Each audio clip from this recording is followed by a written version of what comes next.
If you don't like awkward moments but still have a stomach, then listen up. So why does your stomach growl at the worst times?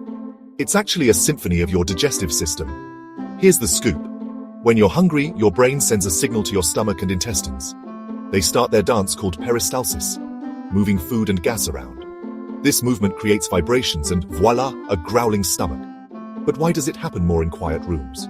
Well, just like how you notice a whisper in a silent library. Your stomach sounds louder when there's no background noise.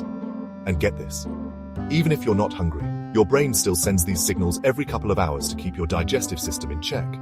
So next time your stomach growls during a meeting, just smile and know it's science at work. Stay curious, my friends, and keep those snacks handy. See you next time.